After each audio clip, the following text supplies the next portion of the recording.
research scientist there by the name of Dr. Ellie Kelly, who's done a lot of research with videotaping prospective bioptic drivers. In fact, we stand in line potentially to be one of the next states to benefit from both the hardware and software that he's developing. We're going to put it to use in our program as well. I believe you have to get down to possibly 2040. It may be as high as 2060 with the telescope in Massachusetts. It used to be 2200. In fact, Massachusetts at one time used to have one of the largest number of bioptic drivers nationwide. They had between something like 600 and 700. But then they also restricted. They got tighter. Now, it wasn't necessarily due to an increase in the number of accidents over time. Some individuals, from a political standpoint, just felt that as the practice of using bioptics became a little bit more acceptable, they weren't quite sure that they should keep it at 2200.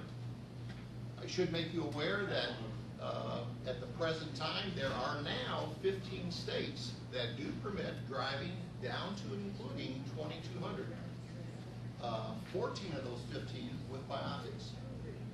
There are now, according to the records I keep, and I keep very conservative records, 43 states that permit the use of telescopes. Okay? Just about every state in the nation at this time permits driving with visual acuity below 2040. Some states no lower than 2060 to 2070. But the span now is from 2070 to 2200. In fact, there are a few isolated states that don't even have a cutoff anymore. It's done on a case-by-case basis. Is it normally on the license, the bioptic one? You mean that indicates? What it does is a lot of states will put where on your license it says restrictions, and it may have the number 2, meaning vision restrictions. Now, instead of putting all that information on the back of the license, because there's only so much you can get in the card, they got it on the computer. So they just type it in, like if your son or daughter or you or your husband were to get pulled over, they just type it in the computer and see what your restrictions are. For instance, let's say that you had a daytime only, and you're out there driving at 10 p.m. at night.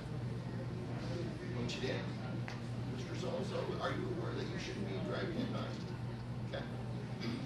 In our particular state, that can lead to a 30-day suspension of your bioptic driver's license. What's included in bioptic? What do you? What is it? What is it? Yeah. Okay. This is an older pair of bioptics. For those of you, and we're going to get into this as part of my presentation. Oh, I see. Okay, a bioptic lens system consists of what looks like a pair of regular glasses with a miniature telescope or telescopes mounted usually in the upper part of what we refer to as the support lens or the carrier lens. Okay? Sometimes you can get these miniature telescopes that are what we call fixed focus. In other words, they're primarily used for distance spotting purposes in the distance. And sometimes they're adjustable, so you can use them at intermediate ranges or even near ranges for tasks other than driving. Okay? We use a flip-up clip-on in case people are light sensitive. We have several different pairs. Okay? But we'll show you a variety of different types of these. Okay. Any other questions before we get started?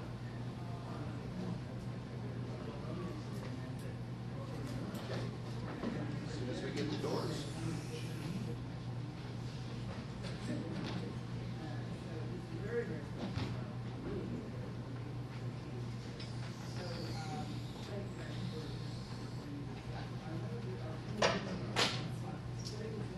I have a Dr. Applebaum who will be having the next session. I think it's at approximately 11:15. So I will get a clue. And I've got about 5 more minutes. They assured me that I would be given at least an hour with you. So I'm not going to try to see how much I can cover. I would rather that if I don't get everything covered, that's fine with me. But what I'm very interested in is as you're viewing my presentation, if you have questions or concerns, raise it, especially if it's relevant to what I'm covering right then and there, okay? I will be here this afternoon, as well as first part of tomorrow morning at breakfast if you have any other questions as well. Okay?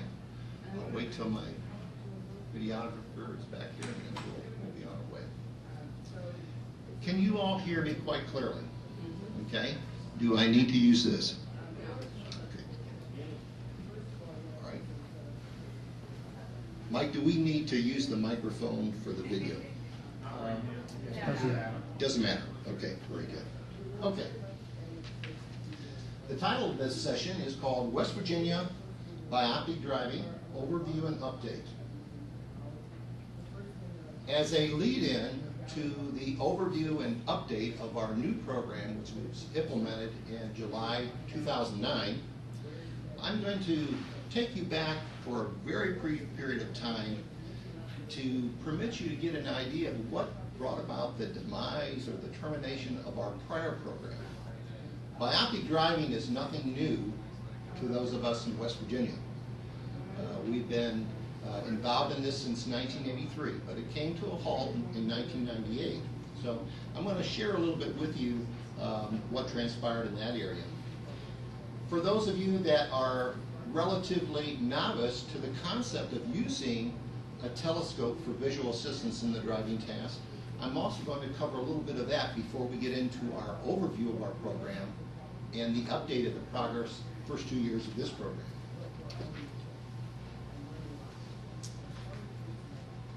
Years ago, we ran a very successful pilot study in West Virginia from 1985 to 1988. We were privileged to be afforded an opportunity to share the results of our pilot study in 1988 at a national conference.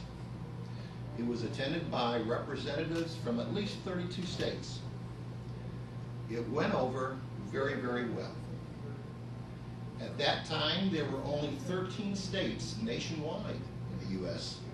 that would accept the use of telescopes for visual assistance in the driving task. But there were some individuals who simply, at that time, felt that people with reduced acuity in the mild to moderate ranges of the people that we were working with, as well as the use of telescopes, they weren't totally sold on the idea. And they shared their interest not only at that conference, but with the DME folks back in West Virginia after they returned from the conference. This created some problems. It created problems with the number of individuals from that point on that we would work with up through 1998. To make things short, we felt that eventually we needed to pass a law to protect the individuals that were part of our research efforts, as well as individuals that would come in through our program after 1988 or from 1988 to 1998. We were unsuccessful, however, from 1995 through 1997. But fortunately, we had enough support politically that they decided to amend what's called the promulgated rules.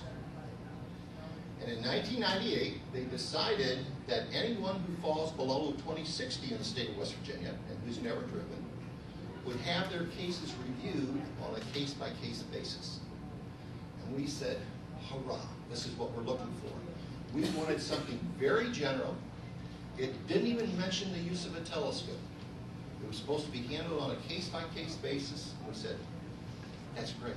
In fact, I was so happy when that was passed by the legislature, I came back and told my low vision clinician, Dr. Griffith, I've got good news for you. And I shared with him what I just shared with you. And he says, Chuck, I'm going to be honest with you. The way that's going to be interpreted by DMV from now on is anyone who falls below 2060 will never get a license.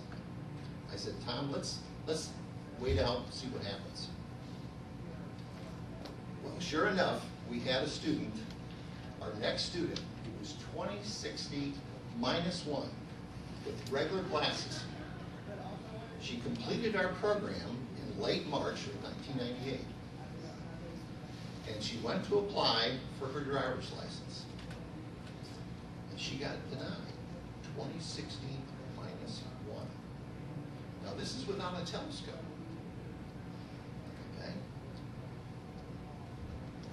Whether it was fortunate for us or fortunate for this young lady, her parents and grandparents knew some very influential people. And because of time's sake today, I'll just say that there was a lot of stir. And that stir eventually got back to DMV. And DMV became embarrassed, okay, by what they had done or what they had failed to do. And it eventually got back to the governor's office. And the governor, as a arbitrator of things, says, if you guys can't, stop banging heads with one another, then I'll put a, kaboom to this. Eventually, I was called into our director's office. And he said, Chuck, we got a problem.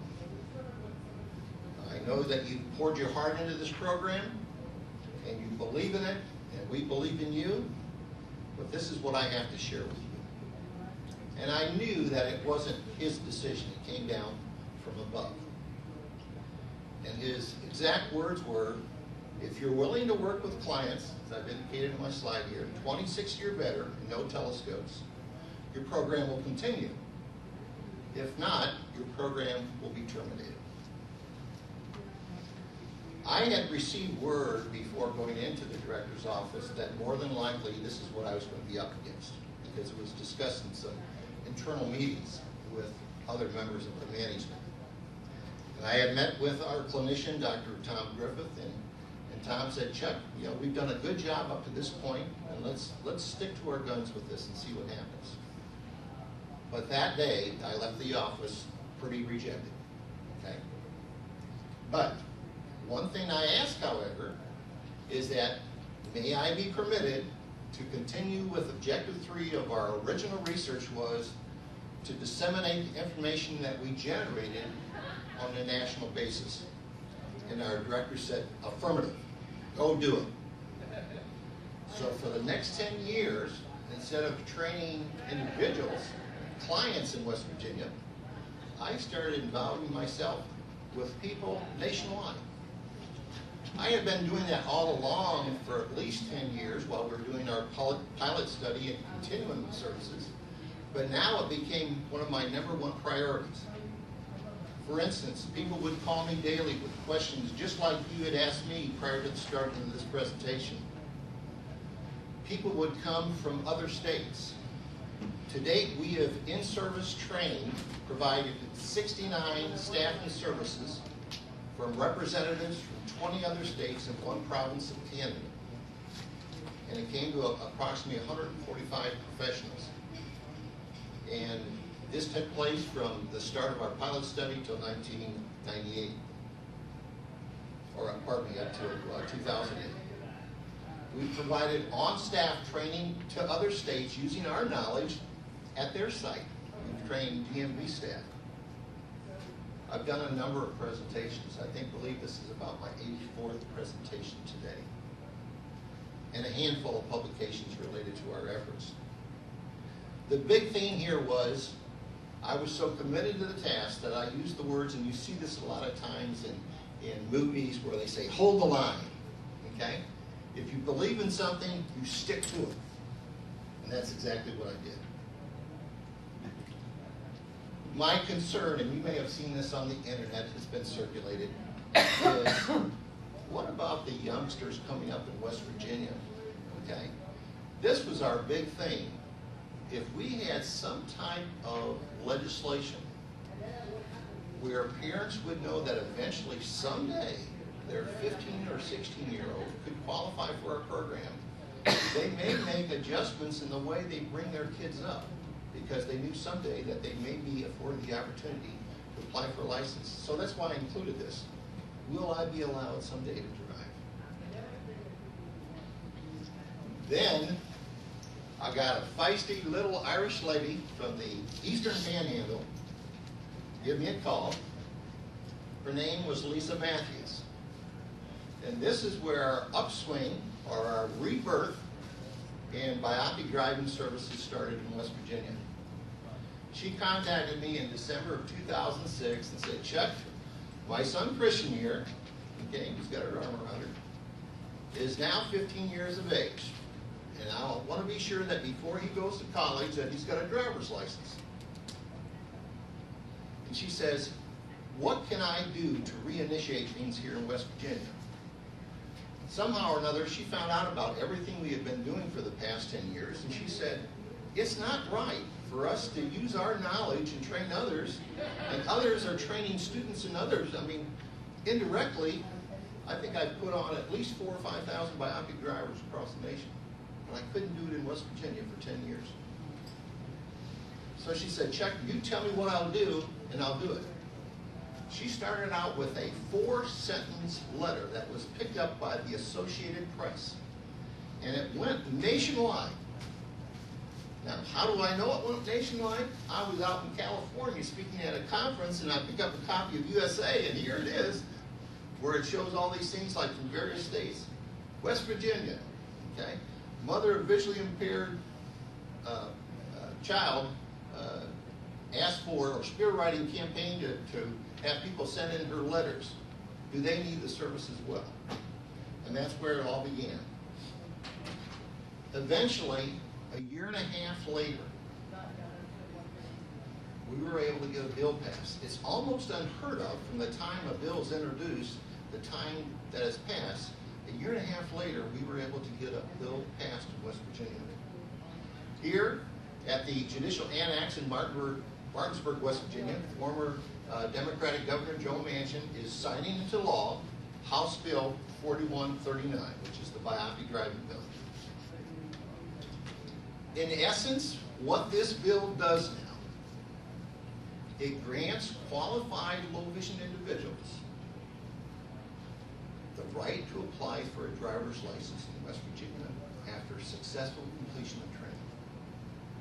They can never be turned down if they complete training satisfactorily.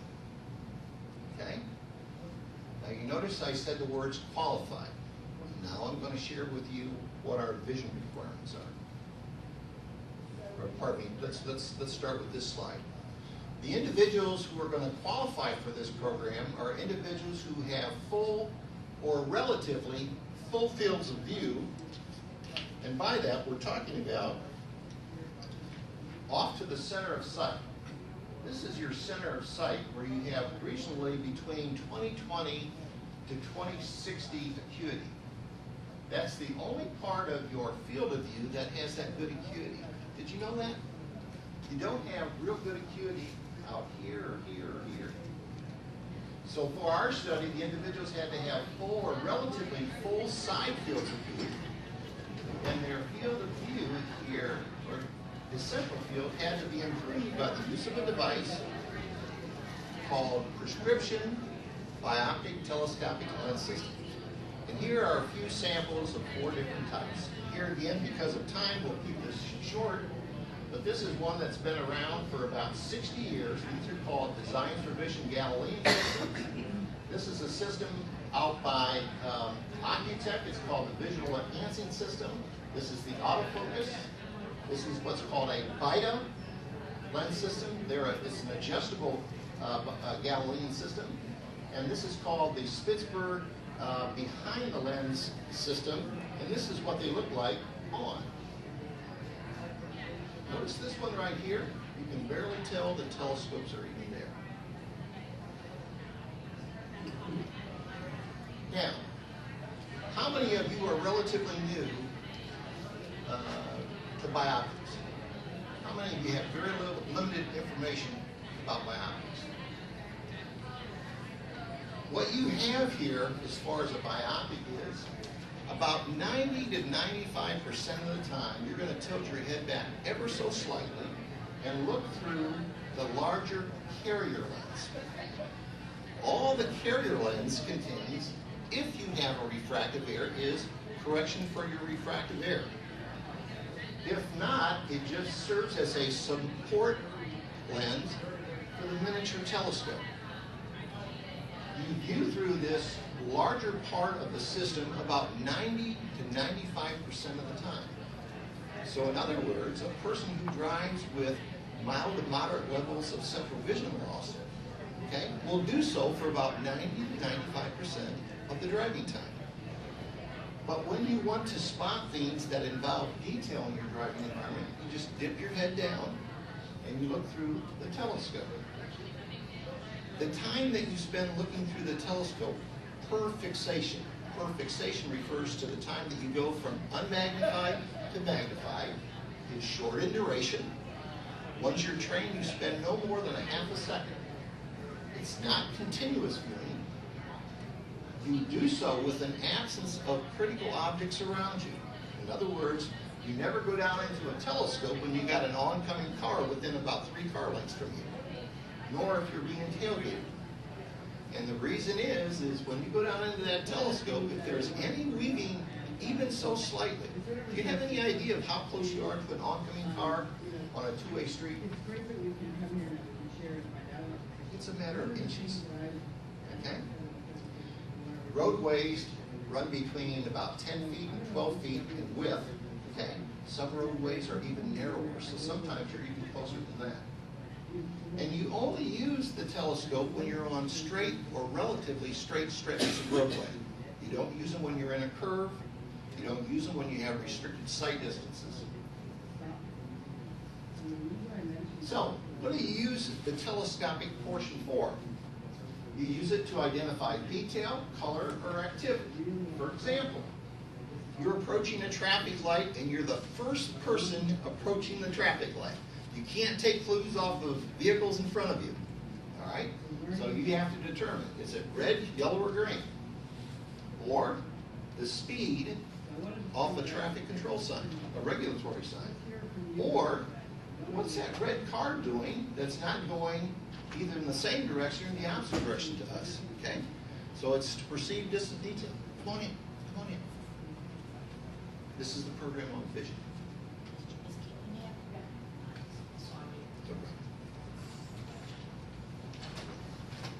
The public agency which I worked for, the West Virginia Division of Rehab Services, was the state agency assigned by the West Virginia legislature responsible for developing, putting together client referrals, doing the actual staffing, implementing the program, overseeing the day-to-day activities, and funding the services for the West Virginia bioptic driving program and this particular bill that they passed. For those of you that may not be aware, at one time, our facility was one of only 10 multidisciplinary residential facilities nationwide. There are only 10. Unfortunately, we are no longer one of those. About 6 months ago, we had a minor fire, and while the rest of the United States was having thunderstorms, so were we. We had a real severe set of thunderstorms that came through and utterly destroyed the wiring in several of our buildings. And it got so bad the fire marshal came in, and because of some of the other structural problems that occurred, within a 2-hour span, he closed down our 17-acre facility. At one time, we were 17 acres under roof, and we prided ourselves that we were totally accessible on every side of our complex. I wanted to include this slide, which was taken back here in the 1940s. This building still stands on our campus and was about 70% renovated. We have a lot of heritage in West Virginia. This was the original administration building when there were segregated services in West Virginia, clear back before 1920. The Division of Voc Rehab was set into law in 1920, and we've been technically at this facility for 90-some years. Okay? In fact, right up here in this room is where I stayed overnight in 1983 when I applied for a job with them. Okay? We now have our residential school for the deaf and blind up in Romney, West Virginia. But this is considered an historical landmark, and the concern now is that it may be demolished. Okay? But I wanted to show you that there's a lot of historical value of our facility, of our program. It's been around for a while. Our new staff is sort of interesting. The young lady here, who was our newest staff member, Diane Sanders, used to work at our facility. And in addition to her driver ed background, she has a background in special education. Sometimes the individuals we get into our program have special needs, and she's worked out well. This lady here is quite interesting. About 28 years ago, I had an opportunity to officiate her husband's high school team. Okay? And they call me Dad, by the way. Okay? My staff is pretty young, but they call me Dad. All right? So here's the overview. I'm going to share with you some things about our admission requirements, vision requirements, the program, the criteria for completion, and why we've chosen comprehensive testing. The reason why, and it's a lot of times people say, well, Chuck, I'm not quite sure people are going to want to know anything about West Virginia's program. The reason is, you really want to know how this got started? Lisa Matthews, a consumer. Okay? We tried unsuccessfully for 3 years. I had support from people from 18 different states, some of the sharpest minds in the country. Our legislature didn't want to hear anything about it. Okay? Whether it was because I was a state employee, I'm not quite sure. Maybe it was just not the time. Okay? She had more power as a consumer. And I was telling my wife the other day when we were driving over here on Interstate 68 and we got closer to Martinsburg, I said, honey, this is how far Lisa Matthews traveled to Charleston to testify for 3 minutes. 3 minutes. When we had to testify at an interim meeting, I happened to be out in Dallas, but I got a copy of it. We had at least 20 or so consumers that testified in, even though each one only had a minute or two before the West Virginia legislature. That's exactly what legislators want. They want to know who's going to be impacted by it, okay, and why driving is so important. So any of you in this room, if you're coming from states that do not offer a formalized program of instruction, and you're saying, boy, I wish we had it in the state, just give me a call, and I'll give you some pointers of how she got things started. You would be amazed what this lady did, okay? Especially in today's world of electronic technology. A lot of things can be done by the use of the computer. We keep admission to our program relatively simple. A 1-page admission form and a 3-page vision report form. And I brought some of those with me today, and I'm just going to circulate a copy of this. And just take a look, and this is how simple it is to get into our program. Just take a look at those and then pass those on.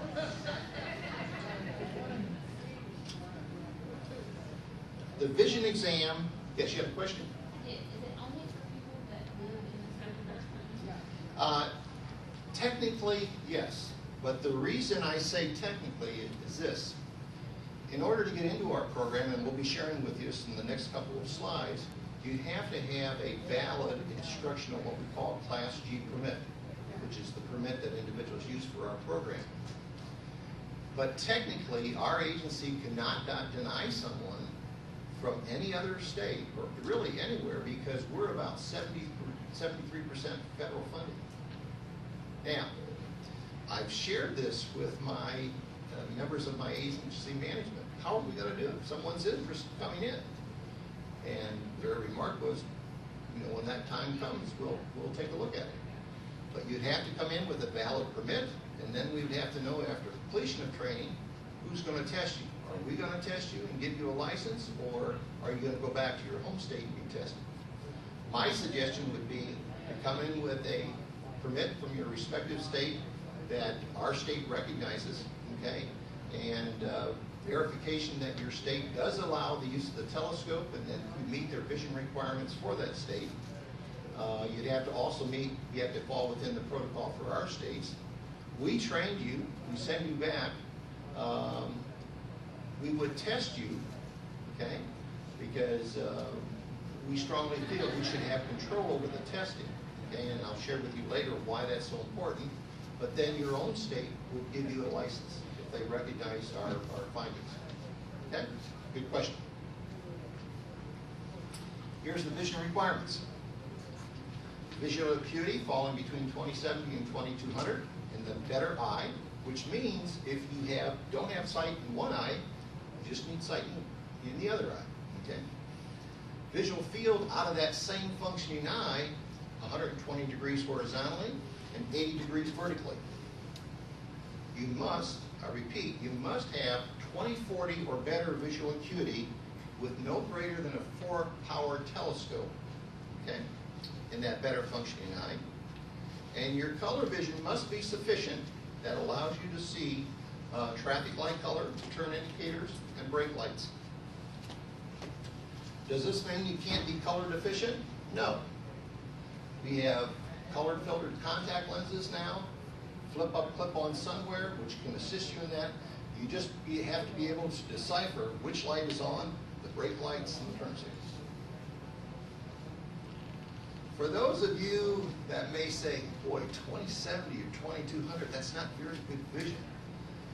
I was able to get permission by Dr. Randy Jose, who is one of my mentors of many years, to share with you some slides which he recently used at a conference this past year, in fact out in California.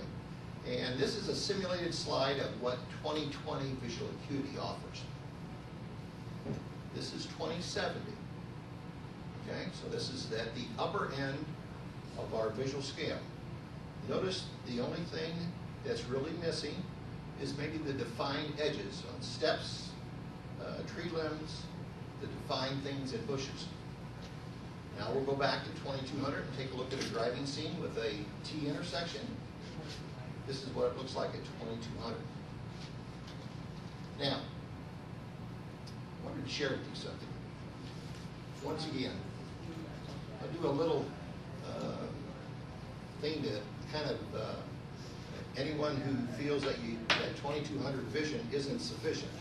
I need 3 volunteers. Anyone. 3 volunteers to come to the front. Okay. All right, 2 more. Anyone? All right. I want you to stand right here. Okay. All right. That's good. All right. Let's all stand together. All right. Catherine. I want you to all look at Catherine. All right. Keep looking, staring right at her nose. All right. We're going to move slightly away from her, ever so slightly, but just keep looking at Catherine.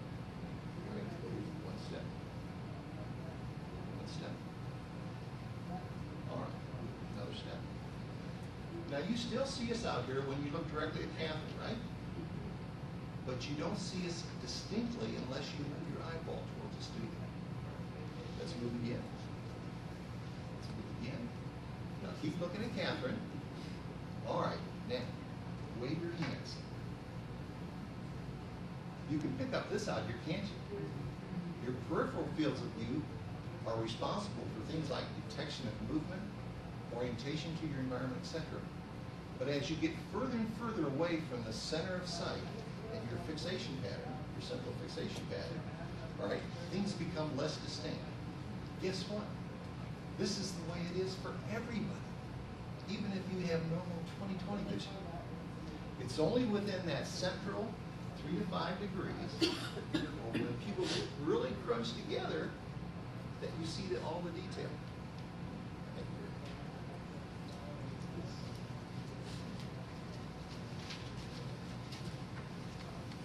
you. Okay, so we mentioned to you we have a vision report form, a referral form.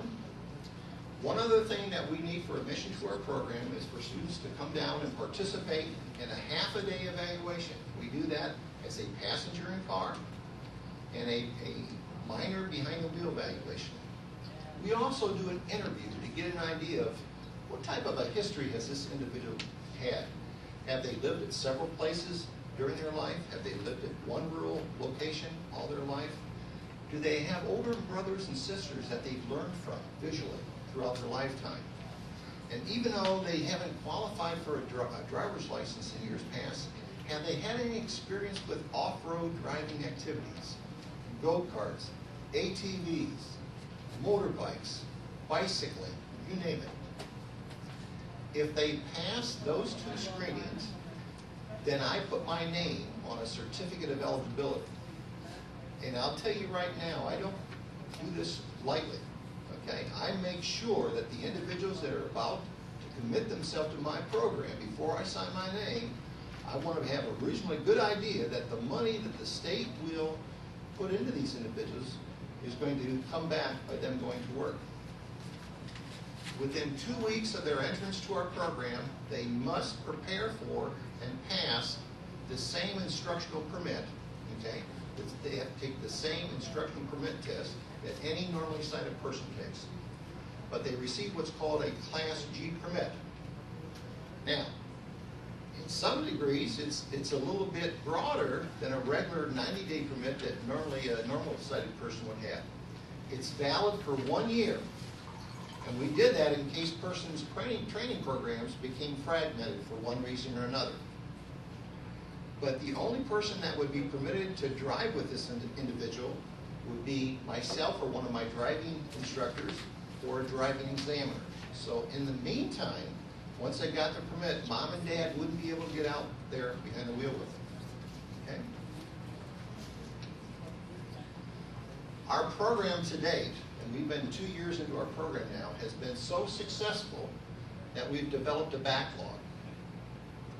So guess what we had to do because of the backlog that we developed? The DMV came up with another procedural guideline, and I now accept that. Okay? I may not if the monies to our agency become restricted in the very near future, but sometimes students will wait more than a year from the time they're screened to the time that they enter our program. So because of that interest and need for our program, the backlog, and the limited class size. Originally, we only allowed 2 persons per training class, now we allow 3. And the limited trained staff, now we require a vision examination within 90 days of the start of training. This is irregardless if you have a stable ocular condition or it's progressive. The program for what we call a totally novice driver, a person who's never held a license. They may know how to drive a car, but they've never held a license in West Virginia or any other state. The program is 90 hours in length. It involves 30 hours of classroom, 30 hours of passenger in car, 30 hours of behind the wheel. Technically, it will take 6 weeks. Theoretically, we can get it completed in 30. You must hold a permit in the state of West Virginia for at least 30 days, okay? Even if you get 90 hours done in 2 weeks, they still will not permit you to take the road test. We do this program concurrently, meaning that you get so many hours of classroom, passenger in car, and behind the wheel, all in the same day, provided by a multitude of instructors. We operate our program Monday through Friday, and it's 6 weeks in length. This is a sampling of some of the things that are covered in our program. Defensive driving, critical object awareness, hazard perception, learning how to use the telescope, and an actual on-road driving assessment. By defensive driving skills, and some of these terms may be relatively new to you, but the thing that I wanted to emphasize that I emphasized to a parent earlier today, the initial emphasis of our program is not on just the use of the telescope. If you never expected to drive, you probably, especially young novice candidates, probably didn't pay a whole lot of attention to the dynamics of driving. So you have to learn where other drivers had naturally learned all along. You have to learn where you're going to be within the next so many seconds. So I lead time refers to where your vehicle is going to be in so many seconds down the road. If you're going 20 miles an hour, it may be 2 to 3 blocks away. If you're going 50 miles an hour, it may be a mile down the way. So lead time is dependent upon the speed of your vehicle. Another thing you have to learn to do is what we call leaving yourself an out, preventing collision traps. And this is just another area of training. Someone asked me, well, Chuck, you know, if you don't have to clue in on the telescope right away, well, what else do you teach? We teach people not only where to look, but what to look for. Does that make sense? Okay. Have you ever had if you're a parent, a person out there in the car and they're just driving along, but they really don't know what's critical? A critical object or a critical condition is something that you can hypothesize is going to cause the driver to modify the speed of their vehicle or their lane position. Okay? And we divide those down into these 3 categories: roadway characteristics, control devices, and other road users. Take a look at this scene. What could potentially happen here? The car parked up here in the driveway could back up. The oncoming car could go left to center. The car going up the hill may have to exit to the right. Okay? Or the car backs up. The first car comes to a shrieking halt. The car behind him rear ends him. So all of these things, all of these different scenarios we expose students to in the 26 to 30 mile route, or 26 to 30 routes that we have them learn throughout their training. Here's a good one. I want you to closely look at these 2 visual scenes. All right? Can someone volunteer? What do you notice that would indicate in these 2 pictures that you have a dip in the road? Yes? The car is lower down the pond. All right, that's one. Scan your picture. The yellow line. Good. All right, you got one of them. Now look at another one. Sidewalk. The sidewalk. There's a break in the sidewalk and they're offset. The pavement marking is offset. All right? So the next time you approach what you anticipate is a dip in the road, take a look and see what you see. If you do have pavement markings, you may see a split. If there's a sidewalk, or look at the absence of the curb. Okay? Things that we take for granted a lot of times. This is what we teach students who never expected to drive. Of course, eventually we'll get to the use of bioptics. But what we found over years of not only research, but then expanding upon what we found in research, is that you have to learn to get the big picture. And once you learn the basics of the big picture of a driving scene, then you can find the detail within. And that's where the use of the telescopes comes in. And this just shows an example of myself, of what we do initially with a person learning how to use a telescope. Ultimately, during the latter 10% of our training program, we're going to expose a student to a 90-minute, 40-mile in length, standardized on-road driving assessment. I will challenge anyone in this room, especially if you're connected to a program, to bring one of your students and participate in this particular assessment.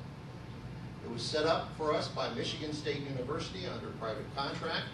Every one of our students is exposed to it to as many times as needed to pass. They must pass this rated assessment in order to qualify for the road test in West Virginia.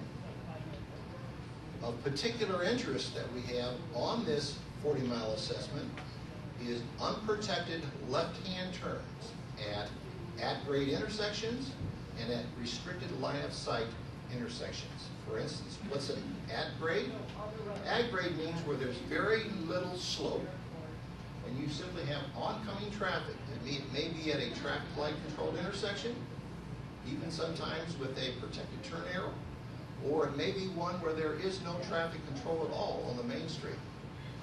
This is one task that I would encourage you if your son or daughter or you or your spouse are unable to complete, whether you have your license or not, if you're no longer able to execute this task, you should not be driving. And if you find it impossible to do, for instance, you may have an aging parent, and I went through this recently with mine. You cannot execute safely a left-hand turn without the assistance of others, or going around in a clockwise fashion to come back to make that same turn at that same intersection, doing it that way. You should not be continuing to drive. Restricted line of sight is a situation like this. You've got a two-way street approaching a one-way street that's coming up from the hill. Sometimes you have to make decisions very rapidly. And we have a number of these in our 40-mile length route. Recently, when our bill passed in March of 2008, our initial interim bill, we also had another bill passed in West Virginia, House Bill 4069, that now requires all previously licensed drivers to take a mandatory visual screening at license renewal.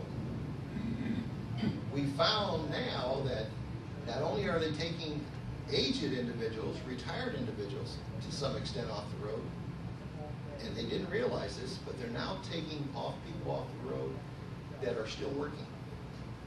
So we have a program for competency-based experienced drivers. It's not 90 hours in length, but it does go into both classroom, passenger, and car, and behind the wheel. These type of drivers can waive the classroom if they pass our 150 question test. So far, those individuals who've entered our program who are experienced drivers, and we've had 8 of those, have passed our 150 question test that was required. To pass the test, they had to obtain at least a 70%, which is passing with 106 correct scores out of 150. The range of scores on this test went from 108 to 136, with the average test score being 125. In other words, you could answer as many as 44 questions incorrectly and still pass the test. The criteria for the completion of our course is you must have the acceptable number of hours of instruction as required by law. You must meet the competencies, and you must maintain the vision requirements. If the vision exam that you had prior to training is within the same 90 days based on your termination date, you don't have to take a vision exam afterwards. But if your program's been splintered, then you have to take one upon the completion of training and also meet the same visual requirements as I've indicated previously. Now, I'm a stickler. I'm a firm believer that you should not rely on approved driving records to determine whether or not you should continue to be a licensed driver. In fact, I don't believe them. The reason I don't believe is this. How many licensed drivers do we have in the room? Okay? How many times are you out driving and it's due to the actions of you or other drivers that prevent an accident? I think everybody will agree, right? Everybody will agree. So you can't always use driving records or the number of accidents, whether they're at fault or default, to determine, well, you must be a fairly good driver because you don't have any accidents or any violations. But indirectly, you could have been the cause of a number of them if people didn't help you out along the way. So I'm a firm believer, and I put this into the law, that individuals going through our program, in fact, we even passed it as a subsequent piece of legislation a year later, that individuals going through our program had to pass a test, comprehensive in nature, that consisted of the basic maneuverability skills that all drivers have to execute, a narrative driving test, which means you have to point things out verbally, okay, in the car, and an actual on-road test. Very few states have this. And by on-road, I'm talking about interstate driving, secondary highways, lane changes. It's a far difference than, just 4 right turns, 4 left turns across a railroad track. The rationale for that is it's a safeguard for not only our applicants, but the general public when driver's training is either not available, not required, or if it should ever become limited. And there have been individuals in our particular state who wanted to cut down the number of required hours. And I said, well, if you do that, we're still going to demand comprehensive testing. It's a better way of determining the competency of the applicant versus the use of approved driving records. And the results support an applicant's competency if they're ever brought into an appeal process. In other words, if for some reason your driving privilege is taken away and you appeal it internally through DMV, if you participated in the training program and if you participated in actual on-road testing, I will guarantee you that you have a relatively good chance of winning your case. Without those, I can almost guarantee you will not win your appeal. You'll be spending $5,000 to $10,000 in a court of law to get your driving privilege or your driving privilege back. Guarantee you. Now, let's take a good look here. We've only got a few minutes left here about the progress that we've had so far over the past 2 years.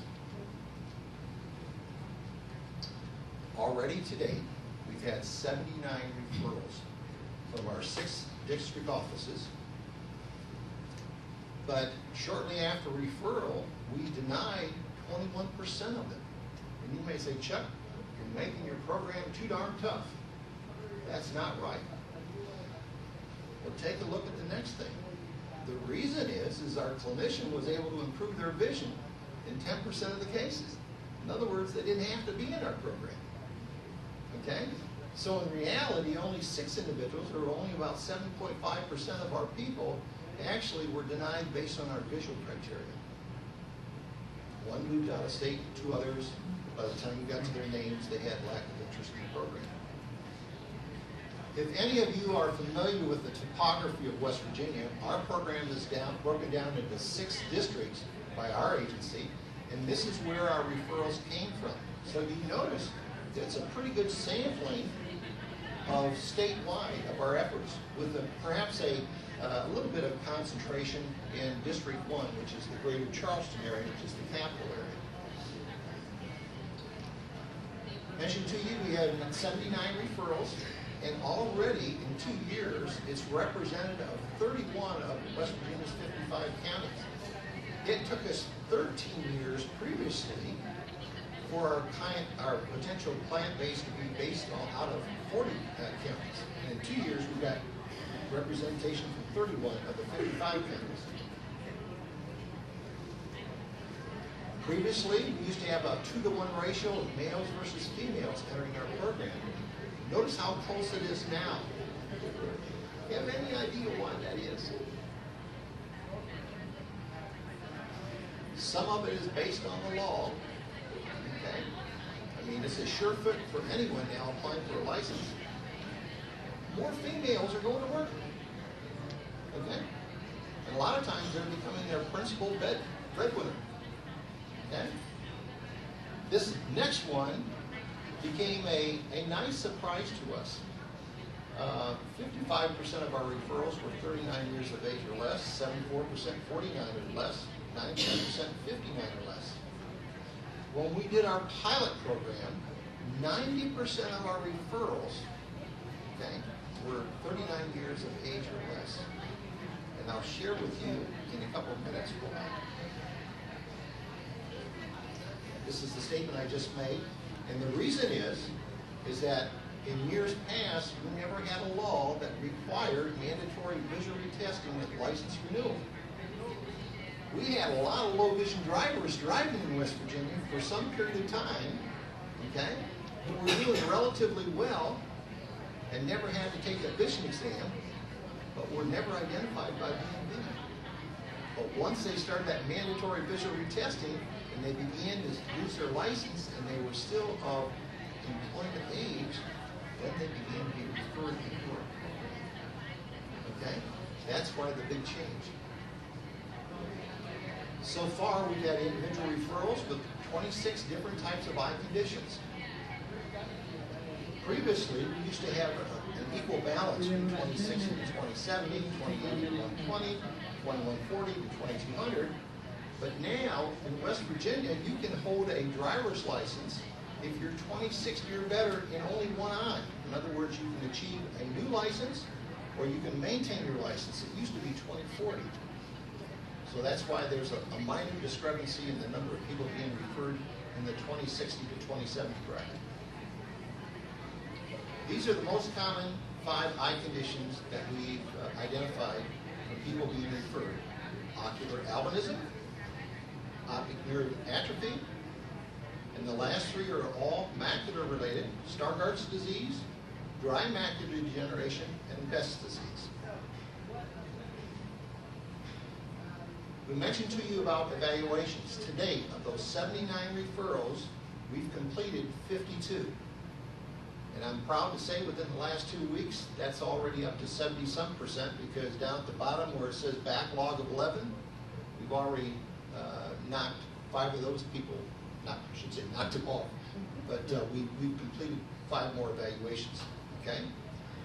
Those individuals that were found not to be pre-driver ready, we indicate a term called experiential deprivation, because they never expected to drive, okay? They just didn't spend enough time attending to the dynamics of driving. And we encourage them to go back, observe the driving task for a year or so, and then be referred back to our program. To date, we've enrolled 31 in our driver training program. To date, we've licensed 23, we've completed it, passed the road test, and obtained a Class G or a Class E license.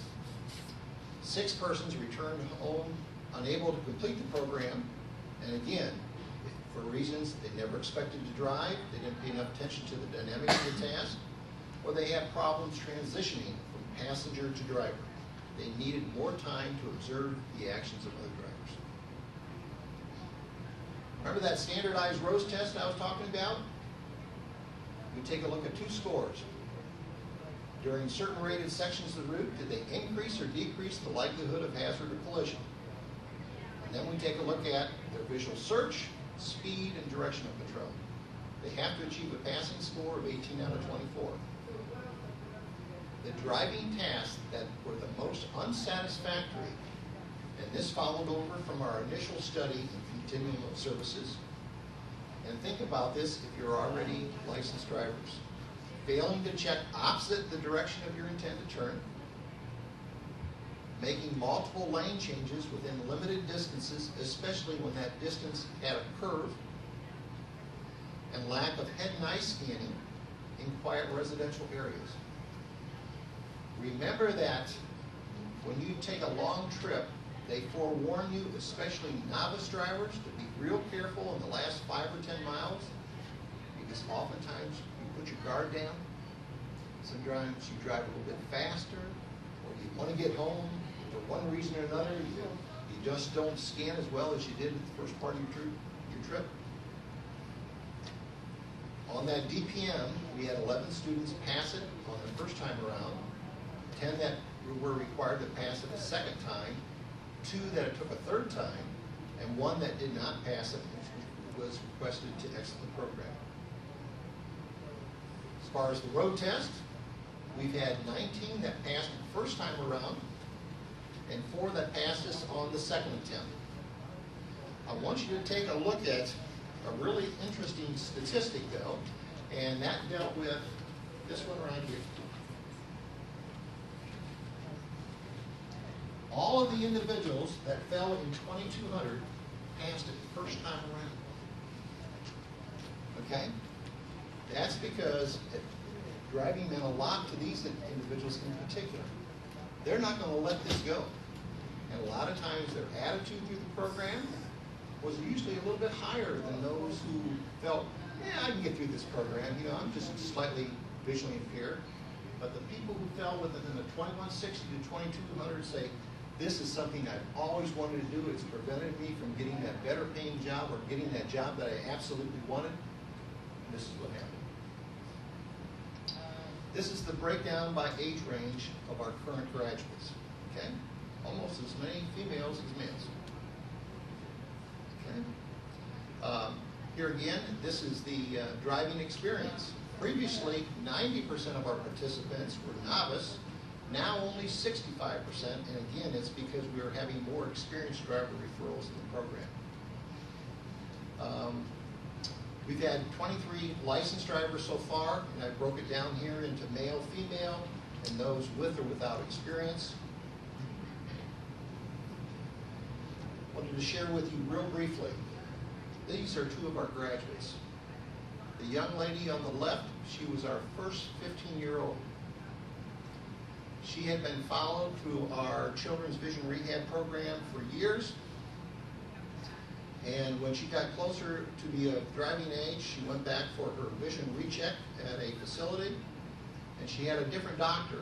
And the doctor later brings in her mother and says, you know what, I strongly would encourage you to move to the big city. Your daughter is going to need to learn Braille. Okay? Now this young lady was like 2080. She doesn't need to learn Braille. She can read 1 meter print. 2080. Lowest power of the telescope. Okay? But she was seen by a different doctor, not at all connected with referral to our program. Her initial ophthalmologist later apologized severely to the mother, saying that I'll be sure that that never happens again. Okay? She was the youngest person to be referred, and she was one of the first 10 graduates of our program. The other young man, right here, wanted to follow in his father's footsteps. But he said, son, unless you can drive, the union will never use you, okay, or refer you for jobs, okay, because you have to be able to sometimes drive 50 to 100 miles to the work site as a pipe fitter. His mother was his biggest advocate. She found out about our program. He was young. He was only 17 when he came to the program. His mother brought him daily 50 miles one way into our program. He is now licensed. He's now in a vocational training program to become a pipe fitter. This is the breakdown of referrals by district. And you notice that here again, the graduates are pretty well statewide located. Where are we at as far as services to be provided in the future? We're a year in backlog.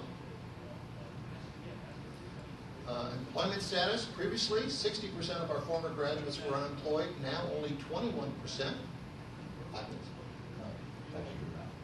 Okay, all right. These are the breakdown of where our 5 graduates who are still going through college, their backgrounds that they're going into. These are the jobs of individuals who are returning to work or who got jobs. We've had 2 accidents. One, the second one here, had a moving violation and a minor accident.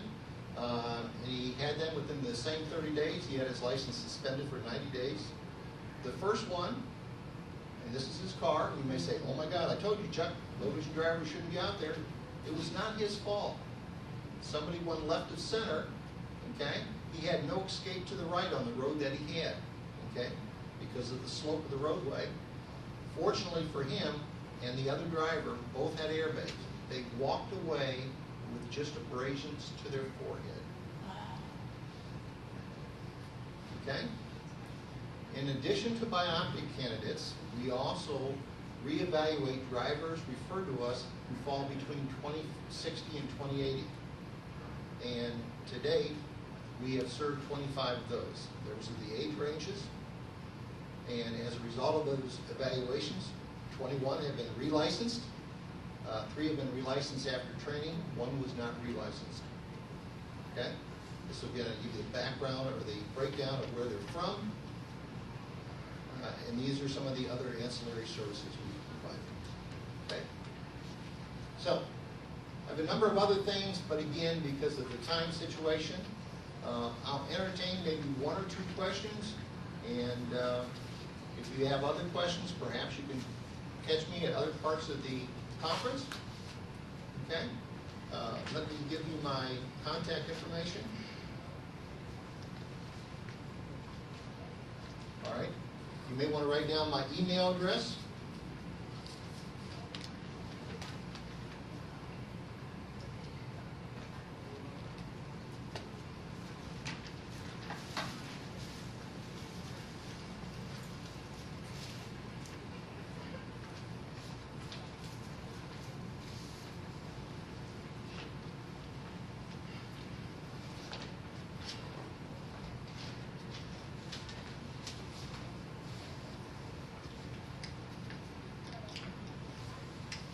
thank you.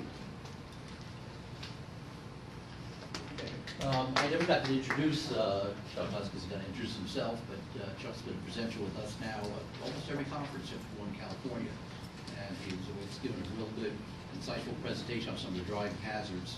A lot of it does apply to West Virginia, but there's a lot here that applies to everybody universally. That's takeaways from this. There's a lot of good information here, and we thank Chuck for being a friend of Ann for all these years, and he's very token. Thank you very much. Appreciation. And I believe, Chuck, you're coming to lunch, correct? Yes, sir. Yeah, so Chuck, the last question, your lunch, I guess, if somebody is lucky enough to sit next to him or with at the table, far away. That's right, that's right. Okay, so we thank him again. Thank you all. And, take a short, maybe we're in the bathroom break, so we can move on to the next session. Lunch will be a few minutes late, about 1:45 rather than 12:30. We're trying to do a little bit of catch up. We have such great speakers, and they just could talk all day on this stuff. So thank you all.